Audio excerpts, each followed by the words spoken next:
राष्ट्रीय जनता दल के शुरुआती दौर में लालू प्रसाद के करीबी रहे सांसद मोहम्मद शहाबुद्दीन के इंतकाल के बाद से उनका परिवार चर्चा में रहा है। दिवंगत सांसद शहाबुद्दीन की पत्नी हिना साहब को राजद से दरकिनार करने का विरोध उनके समर्थक बार बार करते रहे हैं। अब हिना साहब को लालू प्रसाद ने सिंगापुर रवाना होने से पहले जब राजद की राष्ट्रीय कार्यकारिणी से बाहर किया तो समर्थकों ने तीखी प्रतिक्रिया दी। जब हिना साहब से इस बारे में पूछा गया तो उन्होंने कहा, मुझे चाहिए ही नहीं था। न पद देते समय बताया गया और न हटाए जाते समय पूछा गया। पूर्व सांसद मोहम्मद शहाबुद्दीन के जेल जाने के समय उनकी पत्नी हिना राजद की राष्ट्रीय कार्यकारिणी में थी, लेकिन इस बार बनाई गई राष्ट्रीय कार्यकारिणी में उनका नाम नहीं है। चर्चा है कि गोपालगंज के उपचुनाव में राजद की हार के मद्देनजर यह बदलाव हुआ है।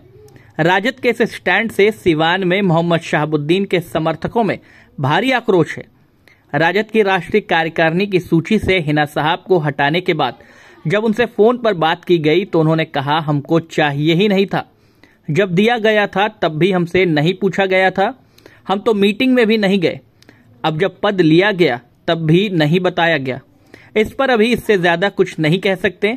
बहरहाल हिना साहब के समर्थकों का कहना है कि यह मोहम्मद शहाबुद्दीन के खिलाफ दगाबाजी है। मतलब निकलने पर पहचान भूलने की इस आदत का खामियाजा कुढ़नी उपचुनाव में दिखेगा।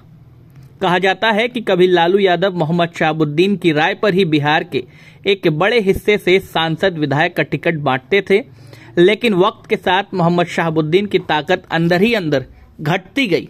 खासकर बिहार में 2005 में जेडीयू भाजपा की सरकार बनने के बाद हिना साहब 2009 में सिवान से पहली बार लोकसभा चुनाव में उतरी, फिर 2014 और 2019 में भी, लेकिन जीती कभी नहीं।